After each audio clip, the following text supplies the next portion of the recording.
Bismillah walhamdulillah wassalatu wassalamu ala rasulillah wa ala alihi wa sahbihi wa ba'd. Ikhwatal Islam rahimanallah wa iyyakum ajma'in.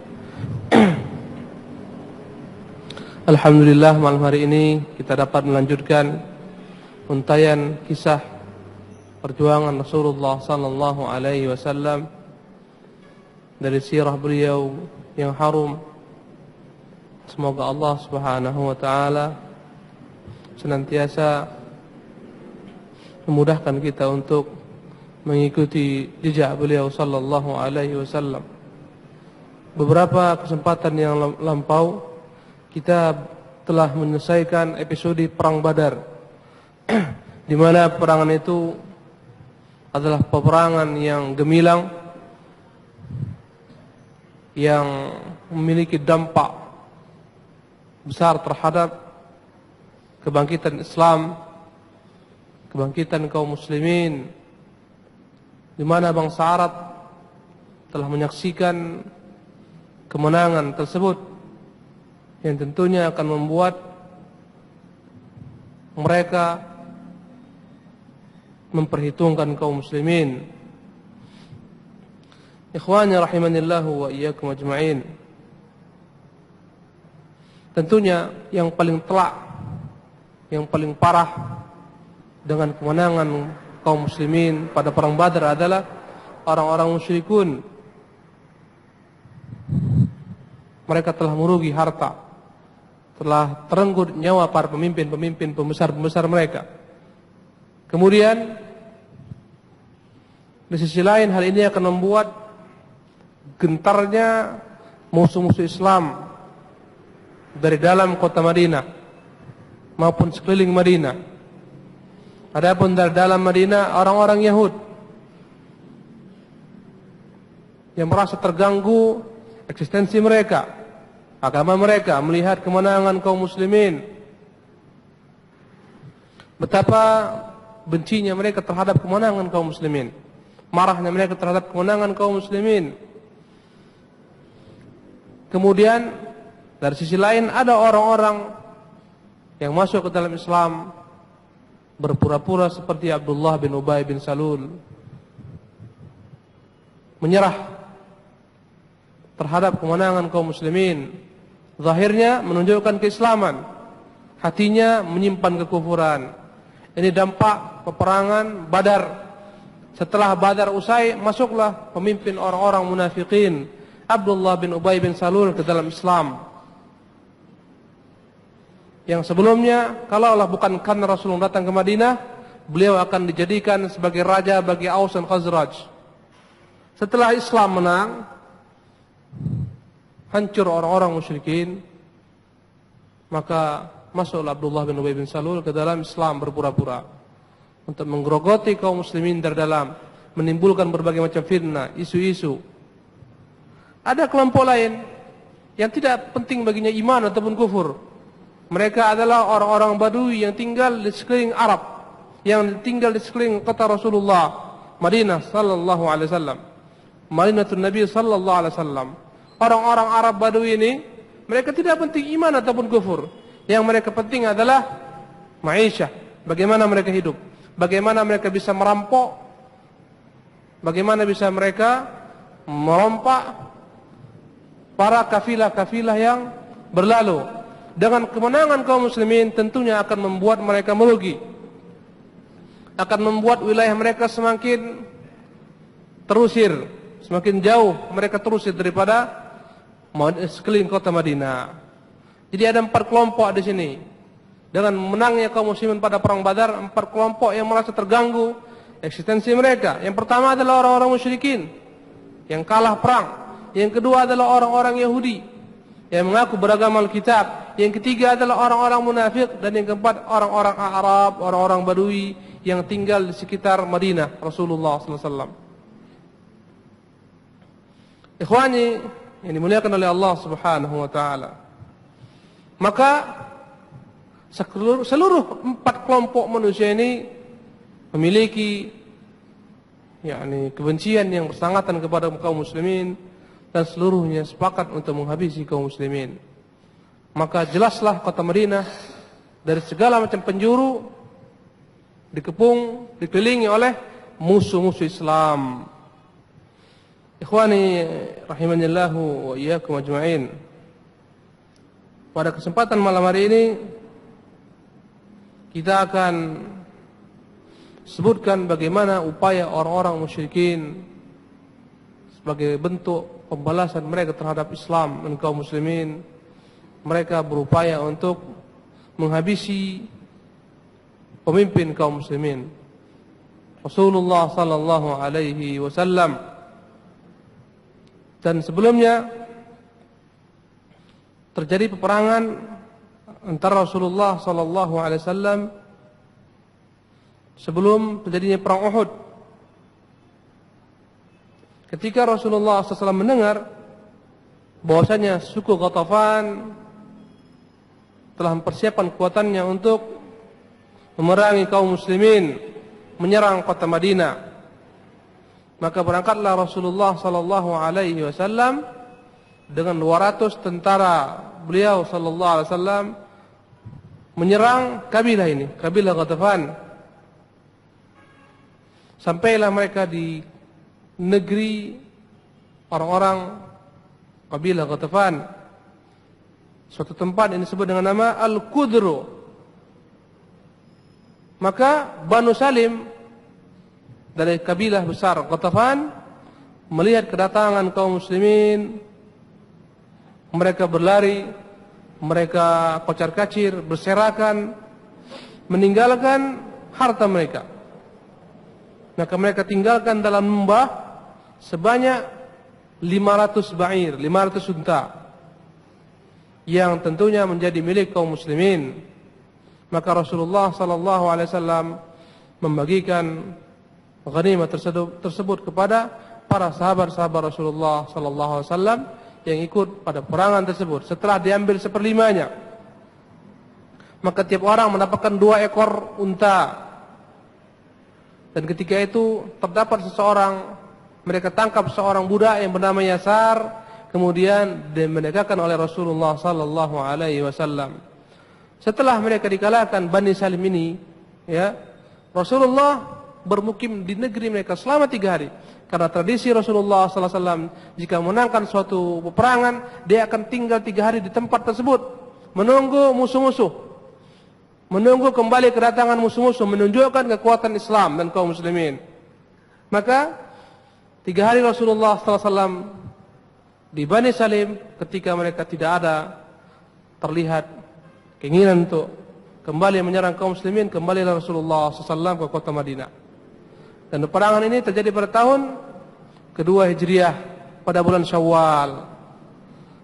yakni berarti baru beberapa hari daripada kemenangan kaum muslimin dalam perang Badar, karena perang Badar terjadi pada tanggal 17 Ramadan. Dan ini terjadi pada bulan Syawal. Setelah Ramadan berarti Syawal masuk. 2 minggu setelah perangan Badar, setelah kemenangan kaum muslimin, 2 minggu atau 3 minggu setelah itu mereka kembali berhasil menguasai Bani Salim dari kabilah Ghatafan. Kemudian adapun orang-orang Makkah, tadi telah kita sebutkan sebelumnya betapa gerahnya mereka terhadap kemenangan kaum muslimin. Maka Mekah menggelegak kemarahan,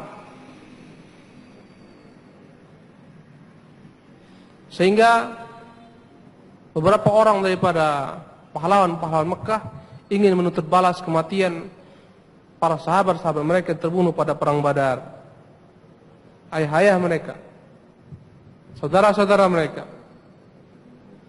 Maka duduklah suatu ketika Umair bin Wahab al-Jumahi dengan Safwan bin Umayyah. Safwan bin Umayyah bapaknya terbunuh pada perang Badar, Umayyah bin Khalaf. Umayyah bin Khalaf yang menyiksa Bilal, yang dibunuh oleh Bilal dan kawan-kawannya. Maka duduklah Umair bin Wahab al-Jumahi bersama Safwan bin Umayyah di Hijr Ismail, di sisi Ka'bah, setelah peperangan Badar tentunya.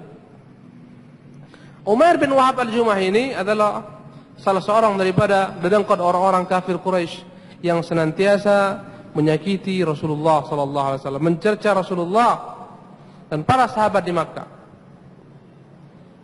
Dalam perang Badar, anaknya Umair yang bernama Wahab tertangkap, Wahab bin Umair tertangkap dan menjadi tawanan dalam perang Badar. Maka berdua mereka berdiskusi, bercerita tentang kekalahan mereka di perang Badar. Berkata Safwan bin Umayyah yang bapaknya terbunuh pada perang Badar, setelah menceritakan bagaimana matinya para pemimpin-pemimpin mereka, dia berkata, "Wallahi inna fil 'aishi ba'dahum, wallahi ma fil 'aishi ba'dahum khair." Demi Allah, tidak ada lagi nikmatnya kehidupan setelah terbunuhnya mereka, terbunuhnya para pahlawan-pahlawan kita.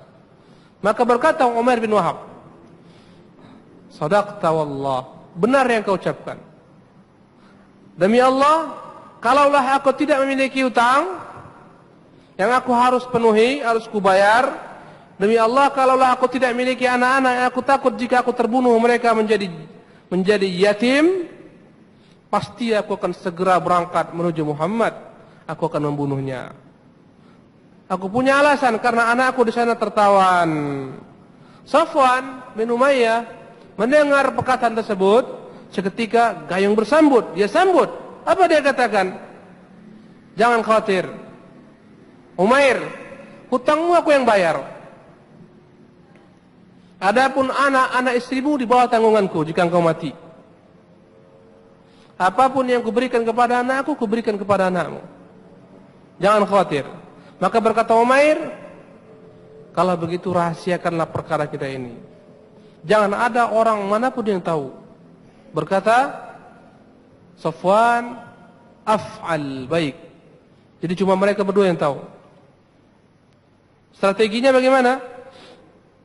Strateginya Umair ingin berangkat ke Madinah dengan alasan untuk menebus anaknya yang tertawan. Kemudian di sana berjumpa dengan Nabi, dia akan bunuh Nabi sallallahu alaihi wasallam. Maka dipersiapkan oleh Umair pedangnya. Pedangnya dia asah, pedangnya dia beri racun. Kemudian dia pun berangkat menuju Madinah. Ketika telah sampai di pintu masjid, diikatkan untanya. Dan ketika itu terlihat oleh Umar bin Khattab radhiyallahu taala anhu yang sedang duduk beserta sebagian daripada kaum muslimin, menceritakan bagaimana Allah menangkan mereka pada perang Badar.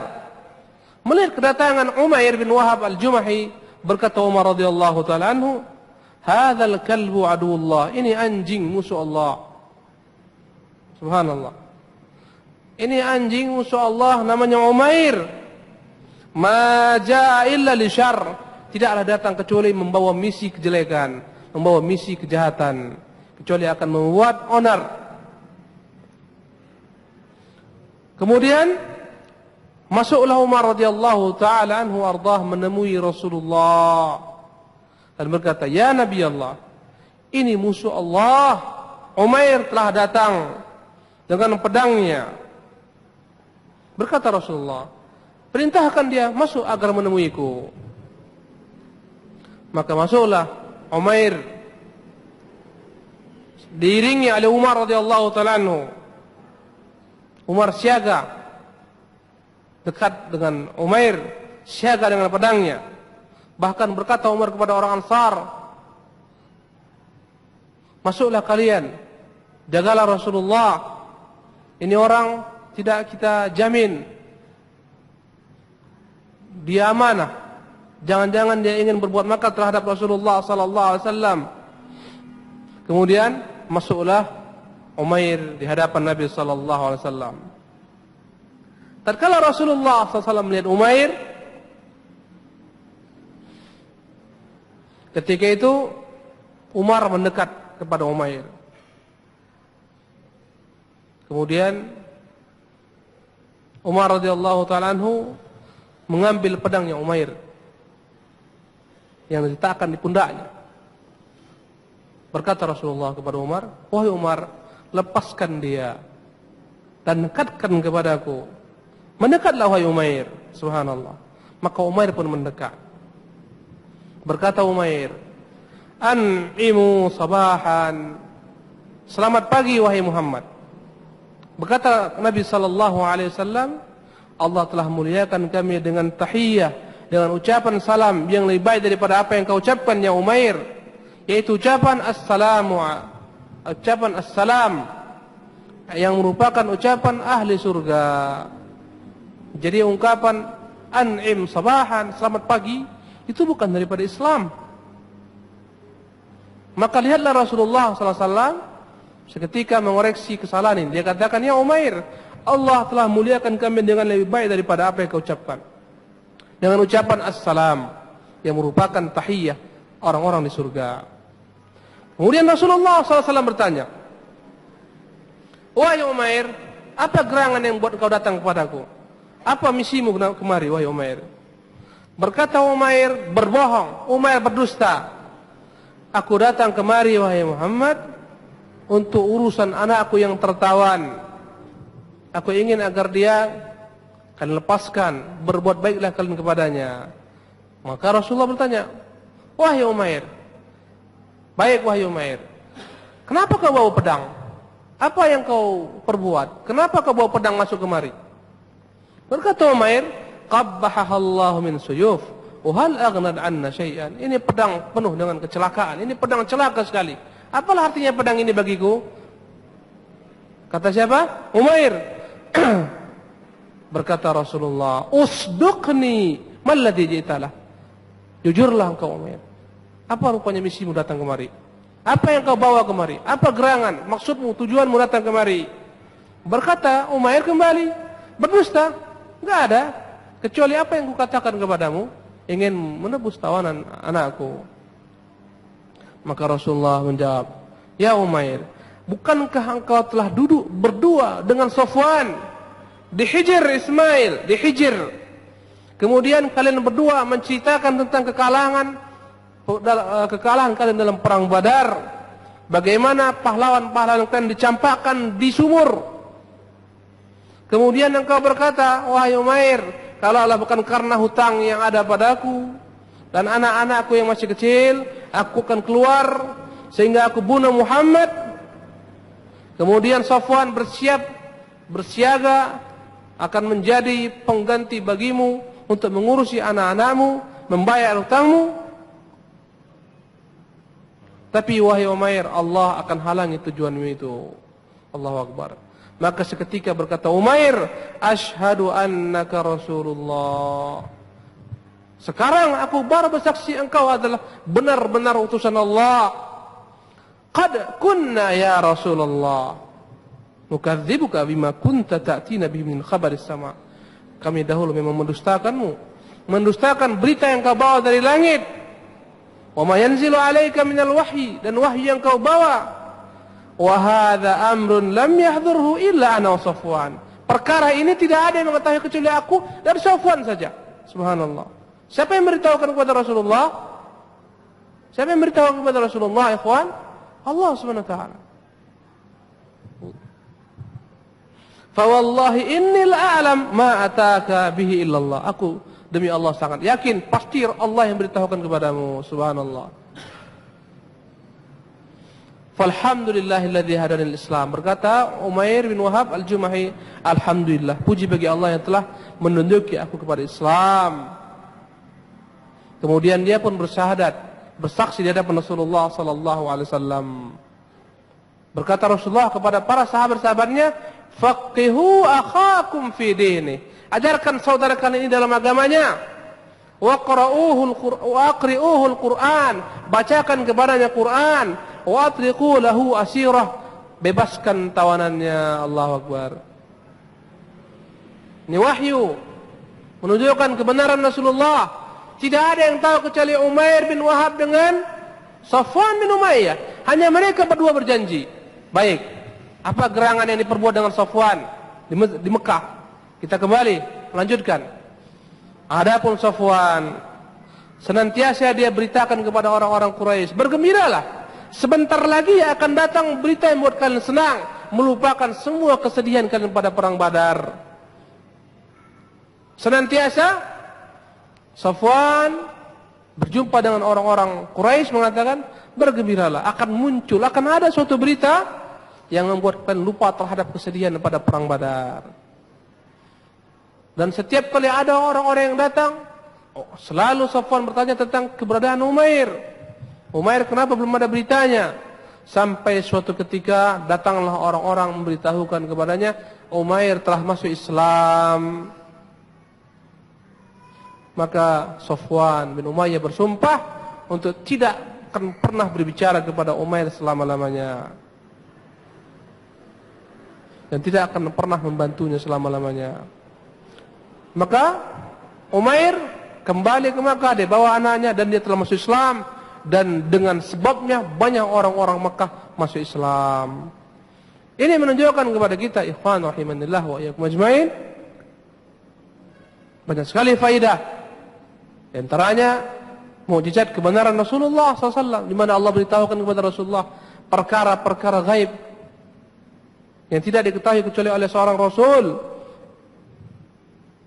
Di antaranya kebencian orang-orang kufar kepada Nabi, ingin membunuh sosok diri beliau sallallahu alaihi wasallam, berbagai macam cara yang mereka buat agar terbunuh Rasulullah sallallahu alaihi wasallam itu pada masa beliau hidup. Adapun setelah beliau mati, upaya musuh-musuh Islam untuk menghabisi sunnah Rasulullah sallallahu alaihi wasallam. Dengan berbagai macam cara, upaya mereka berbuat agar Islam itu hilang dari muka bumi ini, agar kaum muslimin dibinasakan, agar sunnah dibumi-anguskan. Upaya-upaya mereka perbuat, berbagai macam cara mereka perbuat, tipu daya makar pagi sore siang malam, terus menerus mereka buat agar kaum muslimin hilang daripada muka bumi Allah Subhanahu wa taala. Kemudian ikhwan rahimakumullah, di antara faedah dalam kisah ini bahwasanya dakwah Islam ini akan terus berjalan. Baik orang suka atau tidak suka, benci atau senang. Dan boleh jadi suatu ketika orang-orang yang menjadi musuh Islam akan berbalik menjadi pejuang-pejuang Islam, sebagaimana Umar radhiyallahu taala anhu dan Umair bin Wahab al-Jumahi dan yang lain-lainnya. Maka banyak-banyaklah kita istiqamah, berdoa kepada Allah agar diberikan keistiqamahan di jalan Islam. Teruslah berjalan, teruslah berdakwah, bersabarlah. Siapa tahu orang-orang yang musuh Islam, yang musuh sunnah, suatu ketika akan menjadi pembela sunnah, insyaallah ta'ala. Kemudian kita akan berbicara tentang peperangan yang terjadi setelah perang Badar, yakni peperangan yang pertama dengan orang-orang Yahudi Bani Qainuqa yang tinggal di kota Madinah. Kita telah menyebutkan bahwasanya ketika Rasulullah di awal masuk ke dalam Madinah membuat kesepakatan damai dengan orang-orang Yahudi, bahwasanya mereka semuanya berdamai, tidak saling memerangi. Bahkan jika ada musuh dari luar Madinah, mereka saling tolong-menolong untuk mengusir musuh. Orang Yahudi dibebaskan menjalankan agama mereka. Tetapi yang namanya Yahudi adalah merupakan umat pengkhianat, senantiasa berkhianat terhadap janji-janji yang telah mereka buat. Memang Yahudi secara mereka selama-lamanya penuh dengan yakni tinta hitam pengkhianatan. Maka semakin marah mereka ketika melihat kemenangan kaum muslimin di perang Badar. Mereka senantiasa berupaya untuk membuat makar, tipu daya terhadap kaum muslimin. Mereka selalu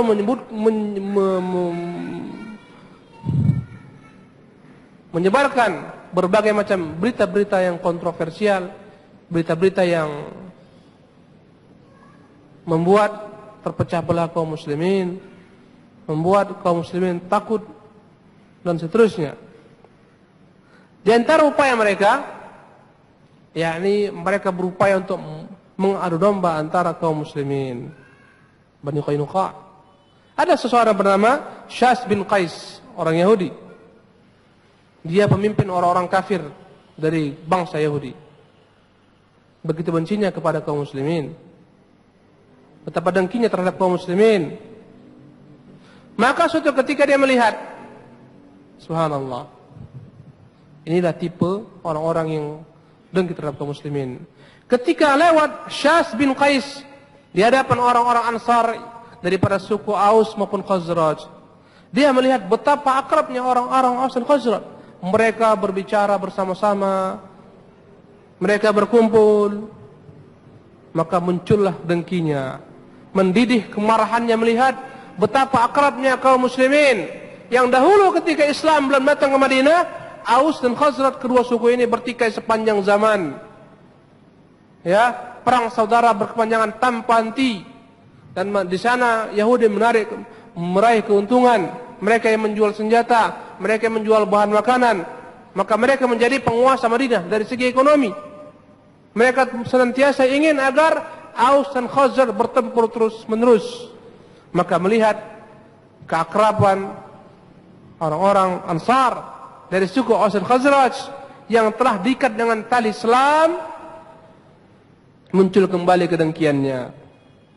Maka dia utus salah seorang orangnya untuk duduk di antara dua suku ini, orang-orang Ansar, Aus dan Khazraj. Dia katakan kepada orangnya, datanglah kepada mereka, duduklah bermajelis dengan mereka, kembali ceritakan peperangan-peperangan lama mereka. Bangkitkan kembali rasa kesukuan mereka, sukuisme mereka. Bacakan syair-syair pada peperangan-peperangan yang terjadi antara mereka. Maka duduklah orang tadi. Kembali dia sebutkan, dahulu kala kalian orang-orang Aus bertempur, dahulu kala.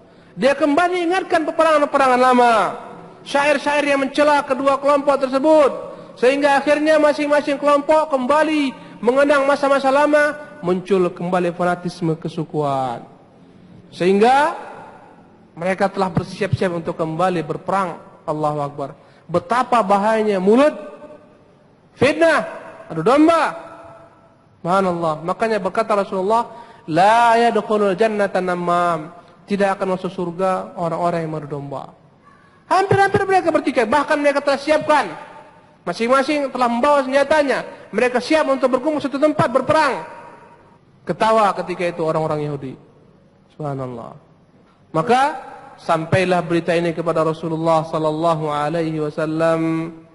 Maka seketika beliau mendamaikan antara kedua suku ini dan berkata, ya ma'syarul muslimin, Allah Allah, wahai kaum muslimin, takutlah kepada Allah, takutlah kepada Allah.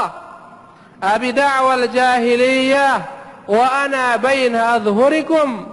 Apakah kalian ingin mengembalikan seruan-seruan jahiliyah, seruan-seruan kepada suku, fanatisme kelompok, kabilah, golongan? Wa ana baina adhhurikum, padahal aku ada di tengah-tengah kalian. Ba'da an hadakum Allahu lil Islam, setelah Allah tunjuk kalian kepada Islam. Wa akramakum bih, setelah Allah muliakan kalian. Wa qata'a bihi ankum amral jahiliyah, setelah Allah putuskan semua perkara-perkara jahiliyah antara kalian. Wastanqadhakum bihi minal kufri, setelah Allah selamatkan kalian daripada kufuran. Wa allafa baina qulubikum, setelah Allah satukan hati kalian. Allahu Akbar. Maka kembali mereka saling berpelukan satu sama lainnya, menangis, bercucuran air mata mereka, berpelukan. Subhanallah. Mereka tahu itulah tipu daya syaitan. Hampir-hampir mereka kembali berperang karena kesukuan yang diangkat, ras yang diangkat.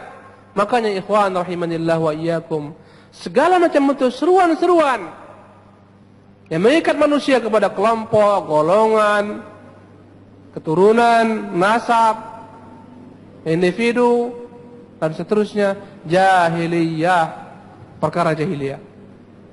Hanya sunnah yang menyatukan kaum muslimin. Hanya Islam yang menyatukan kaum muslimin. Andai kata diangkat selain Islam sebagai simbol, apakah suku, tanah air, dan seterusnya, kelompok, golongan, partai, dan seterusnya, akan terpecah belah kaum muslimin. Maka ingatlah pesan Rasulullah, Allah, Allah, takutlah kepada Allah, takutlah kepada Allah. Abi da'wal jahiliyah, apakah akan ingin kembali menyerukan suara-suara jahiliyah, seruan-seruan jahiliyah? Apa seruan jahiliyah? Fanatik kepada suku, fanatik kepada kelompok, fanatik kepada golongan. yang telah memecah-mecah kaum muslimin dewasa ini. Yang mana seruan mereka bukan lagi kepada Islam, bukan lagi kepada sunnah, bukan lagi kepada Rasulullah, tapi kepada kelompok, kepada suku, kepada ras, kepada bahasa, dan seterusnya. Maka sunnahlah yang menyatukan kaum muslimin. Karena itulah mereka disebut dengan nama Ahlus Sunnah wal Jamaah, orang-orang yang komit dengan sunnah dan yang menyatukan. Jamaah, bukan berpecah belah, tapi mereka berjamaah, bersatu. Kemudian ikhwannya rahimanillah wa iyyakum ajma'in, terus menerus mereka menyebarkan berbagai macam isu pelecehan kepada kaum muslimin, mengatai kaum muslimin, merongrong kaum muslimin. Ini orang-orang Yahudi. Kalaulah ada orang Islam, orang-orang yakni Ansar yang masuk Islam dan dia punya hubungan dengan orang Yahudi, mereka putuskan. Kalau punya hubungan perdagangan, diputuskan. Dahulu kala engkau ketika dalam agama lamamu kita bermitra dalam bisnis, sekarang setelah engkau masuk Islam, engkau bukan lagi mitraku. Mereka putuskan dengkinya kepada kaum muslimin. Kalau andai kata orang-orang Islam punya hutang dengan mereka, pagi sore siang malam diminta untuk dibayar hutangnya, dituntut. Karena kita ketahui Yahudi mereka menguasai ekonomi di Madinah.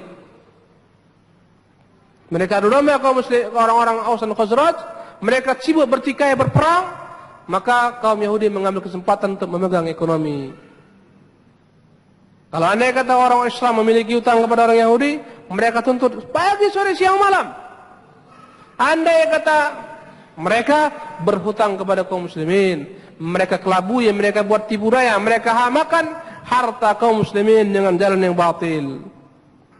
Padahal mereka telah terikat perjanjian dengan Rasulullah SAW untuk tidak berbuat khianat.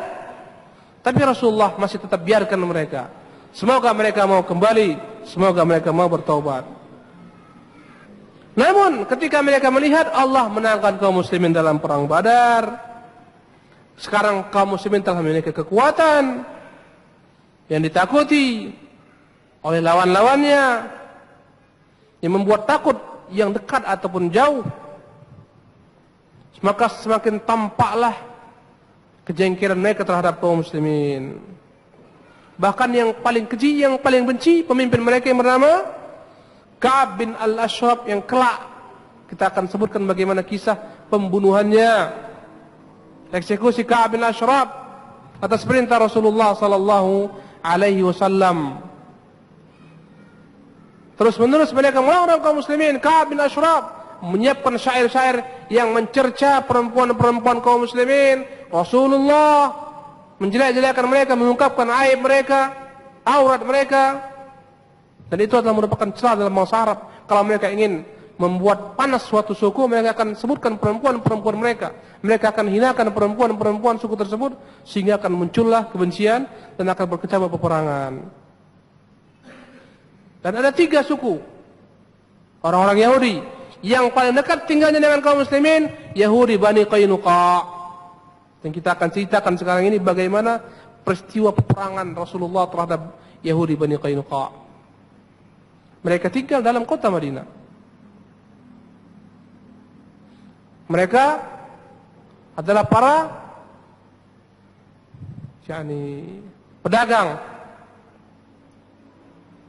Sebagian mereka bekerja sebagai pandai besi, membuat besi, membuat berbagai macam perkakas rumah tangga, tempayan-tempayan, cangkir-cangkir minuman, ya, membuat pakaian, mencelup pakaian.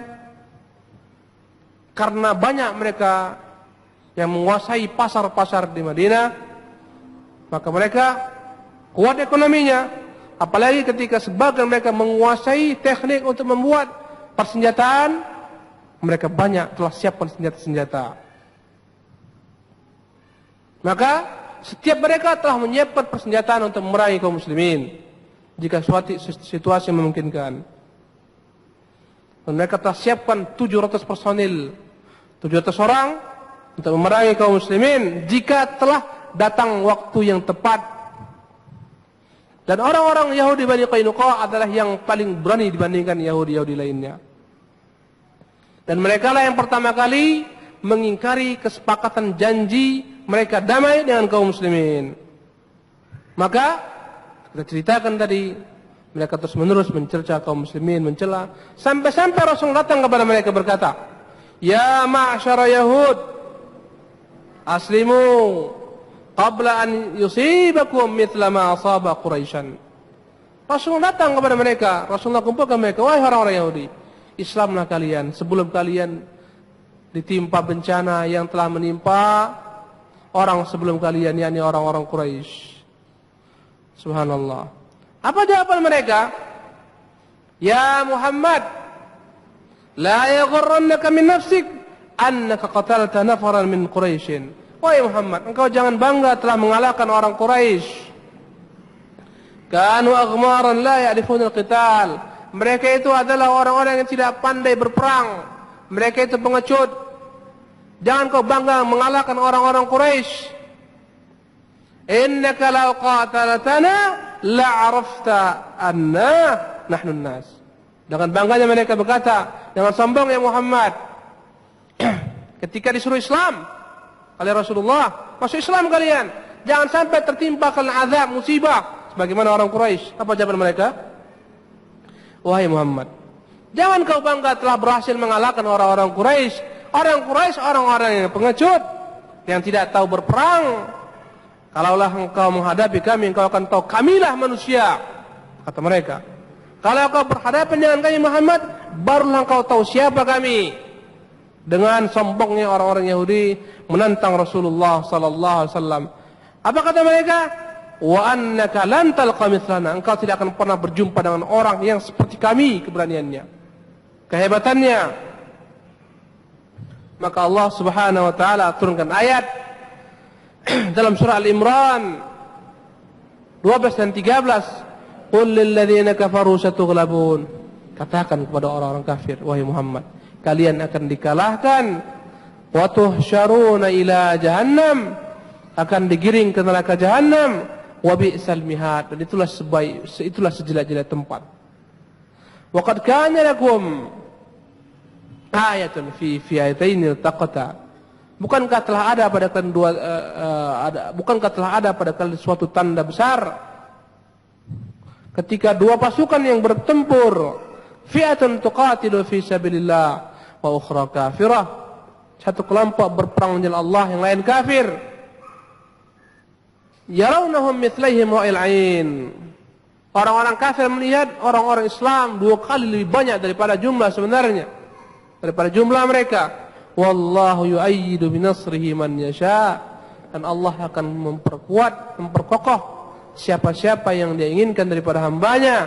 Inna fi dzalika la'ibratan lil absar. Dan itu adalah merupakan tanda-tanda bagi orang yang mau melihat. Maka dengan pernyataan ini menunjukkan memang orang-orang Bani Qainuqa, Yahudi Bani Qainuqa, telah mempermaklumkan perang terhadap Islam, terhadap Rasulullah sallallahu alaihi wasallam, menantang Rasulullah, tapi Rasulullah masih tahan marah karena kemaslahatan yang dia lihat. Masih bersabar dan masih menunggu apa yang akan mereka perbuat selanjutnya. Adapun orang-orang Yahudi Bani Qainuqa ini melihat Rasulullah diam, semakin bertambah-tambah melunjak. Semakin berani mereka melecehkan kaum muslimin, menyebarkan berbagai macam isu-isu yang tidak benar, fitnah, provokasi. Ibnu Hisham meriwayatkan bagaimana sebab terjadinya peperangan terhadap Bani Qainuqa. Ada seorang wanita dari kaum muslimin datang ke pasar Yahudi Bani Qainuqa untuk suatu hajatnya, kepentingannya, berjual beli. Dia jual suatu barang miliknya di pasar Yahudi Bani Qainuqa. Maka dia duduk di tempat salah satu stand daripada orang-orang Yahudi. Maka orang-orang Yahudi ini melecehkan dia. Mereka berolah-olah perempuan ini. Mereka minta supaya perempuan ini membuka wajahnya. Tapi dia tolak. Subhanallah. Subhanallah. Lihatlah bagaimana perempuan-perempuan sahabat Rasulullah menjaga auratnya, menjaga kemaluannya. Ya, wajah mereka enggak mau mereka buka. Lihatlah perempuan-perempuan kaum muslimat yang mereka jauh daripada Islam dalam berpakaian, membuka auratnya tanpa rasa malu, tercabut fitrahnya, mempertontonkan auratnya kepada orang-orang asing, waliyadzubillah. Subhanallah. Bencana musibah ketika kaum muslimat meniru orang-orang kufar dalam berpakaian, tanpa rasa malu menampakkan punggungnya, bokongnya, waliyadzubillah, dan seterusnya. Lihatlah para sahabat Rasulullah, mereka enggan, mereka menjaga kehormatan mereka. Subhanallah. Ciri-ciri kiamat akan munculnya perempuan-perempuan yang telanjang, kata Rasulullah sallallahu alaihi wasallam. Berpakaian tapi telanjang. Ya, pakaiannya bukan untuk menutup. Pakaiannya bukan untuk menutupi aurat. Pakaian yang tipis dan transparan, yang membentuk, yang terbuka sana sini, waliyadzubillah. Maka ketika perempuan ini menolak, dia dikerjai. Datanglah penjual ini, as-sa'iq ini dalam bahasa Arabnya, tukang celup pakaian yang membuat warna pakaian. Dia datang, dia pelan-pelan dari arah belakang, dia ikat pakaian perempuan ini, ya, pakaian bawahnya, roknya dia ikatkan ke punggungnya.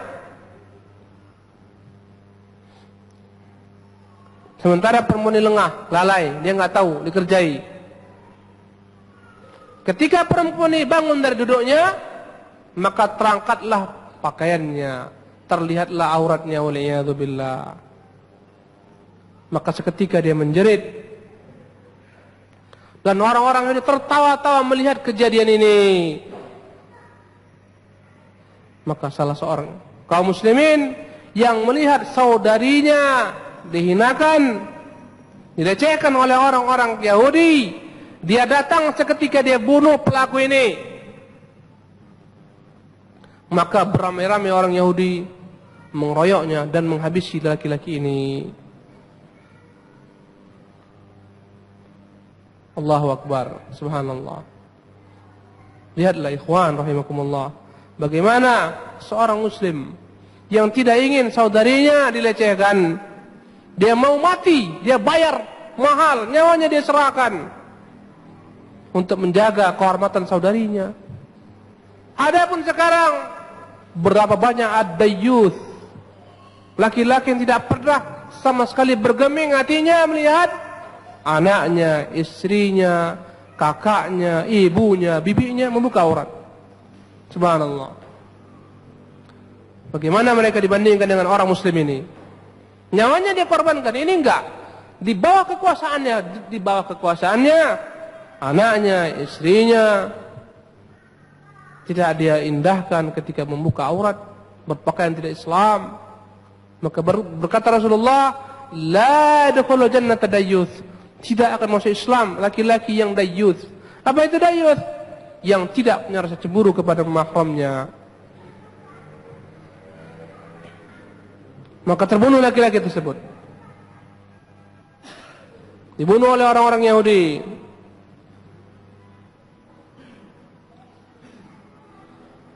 Maka datanglah orang-orang Islam, terjadilah antara mereka pertikaian. Maka hilanglah kesabaran Rasulullah sallallahu alaihi wasallam. Dia kumpulkan seluruh sahabat-sahabatnya. Maka berangkatlah Rasulullah sallallahu alaihi wasallam menuju benteng Yahudi Bani Qainuqa. Dan orang Yahudi adalah umat yang paling pengecut. Kalaulah mereka berperang, hanya berani dari balik benteng. Allah katakan la yuqatilunakum jami'an illa fi quran muhassana aw min wara'i judur. Orang-orang Yahudi tidak akan berani berperang secara perang tanding berhadapan dengan kalian kecuali dari balik benteng, dari balik tembok. Ini orang-orang Yahudi pengecut. Maka Rasulullah perintahkan Abu Lubabah bin Abdul Munzir untuk menggantikan posisi Rasulullah di Madinah. Rasulullah berikan ketika itu bendera panji yang dibawa oleh Hamzah bin Abdul Muttalib. Berangkatlah Rasulullah menuju Bani Qainuqa. Seketika mereka melihat kaum muslimin datang berbondong-bondong, mereka bersembunyi di dalam benteng-benteng mereka. Maka mereka dikepung Rasulullah sallallahu alaihi wasallam. Itu terjadi pada hari Sabtu, pada bulan Syawal, 15 Syawal tahun kedua Hijriah. Kemudian pengepungan ini berlarut sehingga memakan waktu 15 malam sampai bulan Dzulhijjah, sampai bulan Dzulqa'dah. Dari Syawal sampai ke Dzulqa'dah. Setelah 15 malam, Allah buat gentar musuh-musuh Islam. Allah buat rasa takut di hati orang-orang Yahudi Bani Qainuqa. Maka seketika mereka menyerah, siap pasrah menunggu keputusan Rasulullah sallallahu alaihi wasallam.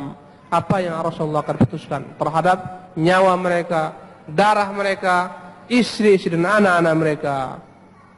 Allahu Akbar. 15 hari dikepung, baru mereka menyerah. Habis semua perbekalan, tak berani lagi mereka keluar benteng. Mereka pun menyerah. Menyerah kepada kaum muslimin. Lihatlah bagaimana musuh-musuh Islam, walaupun mereka berbeda-beda, tetapi untuk Islam mereka bersatu. Abdullah bin Ubay bin Salul, orang munafik, pimpinan orang munafik yang pura-pura masuk Islam, yang baru Islam ketika selesai perang Badar. Islamnya baru setelah perang Badar, Ramadan atau Syawal saja. Ya, datang kepada Rasulullah sallallahu alaihi wasallam dengan kemunafikannya. Dia paksa Rasulullah agar memaafkan mereka, tidak dibunuh.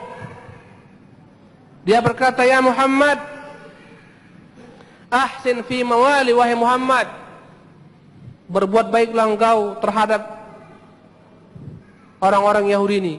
Maula-maula yang dahulu mereka adalah penolong-penolongku. Dan dahulu kala orang-orang Bani Qainuqa, Yahudi Bani Qainuqa adalah sekutu bagi suku Khazraj yang dikepalai oleh Abdullah bin Ubay." Maka Rasulullah diam, tidak memberikan komentar. Kembali dia ulang-ulangi, dia paksa Rasulullah. Rasulullah berpaling meninggalkannya. Dia datangi Rasulullah. Sampai-sampai dia masukkan tangannya ke dalam baju besi Rasulullah. Dia paksa begini. Dia masukkan ke dalam kantong baju besi Rasulullah. Tangannya enggak dia lepaskan. Berkata Rasulullah, lepaskan tanganmu. Tapi berkata orang munafik ini, tidak, demi Allah, tidak aku lepaskan tanganku ini sampai engkau beri keputusan kepada orang-orang Yahudi tersebut. Maafkan mereka, jangan dibunuh. Apa kata dia? Wahai Muhammad, coba kau perhatikan. Mereka 400 orang tanpa dengan perlengkapan baju besi, 300 lainnya dengan perlengkapan baju besi. Mereka inilah yang dahulu kala melindungi aku daripada orang-orang Romawi maupun Persia. Dalam satu hari ini kau akan bunuh mereka semua. Ya, aku tidak setuju dengan tindakanmu. Itu kata Abdullah bin Ubay. Dia bela 400 orang dan 300 orang, 700 orang ini semua. Dahulu kala mereka membela aku untuk agar tidak diperangi oleh orang-orang Persia maupun Romawi, satu hari ini kau akan habisi nyawa mereka semua, wahai Muhammad. Dia paksa Rasulullah, dan Rasulullah melihat di sana ada kemaslahatan. Maka Rasulullah sallallahu alaihi wasallam memberikan keputusan agar semua orang-orang Yahudi Bani Qainuqa berangkat tinggalkan kota Madinah. Ya. Dan tidak membawa harta mereka. Maka berangkatlah Yahudi Bani Qainuqa. Kebanyakan mereka berangkat ke Syam, dan banyak sekali antara mereka yang mati di dalam perjalanan mereka hijrah menuju Syam. Maka Rasulullah mengambil alih harta mereka, dan Rasulullah bagikan kepada kaum muslimin. Dengan hal ini maka telah terusirlah Yahudi Bani Qainuqa dari kota Madinah. Tinggal 2 Yahudi lagi kelak, Nadir, Bani Nadir dan Bani Quraidah. Itu yang dekat Madinah. Nanti ada lagi di Khaybar. Subhanallah. Musuh-musuh Islam, mereka saling tolong-menolong untuk menghabisi kaum muslimin. Ikhwani rahimanillah wa iyyakum ajma'in. Demikianlah sirah perjalanan kehidupan Rasulullah sallallahu alaihi wasallam dari beliau diangkat menjadi nabi sampai perang Badar, dan insyaallah taala kita akan lanjutkan sirah beliau ini di kesempatan yang akan datang. Semoga Allah Subhanahu wa taala memudahkan kita untuk mengikuti Rasulullah sallallahu alaihi wasallam dan para sahabatnya, memberikan kepada kita keistiqomahan dalam beragama, agar kita rela dan siap berkorban untuk agama Allah Subhanahu wa taala ini. Aqulu qawli hadza wa as'alullaha li wa lakum at-tawfiq was-sadad wa sallallahu wa sallam ala nabiyyina Muhammadin wa akhiru da'wana alhamdulillahi rabbil alamin.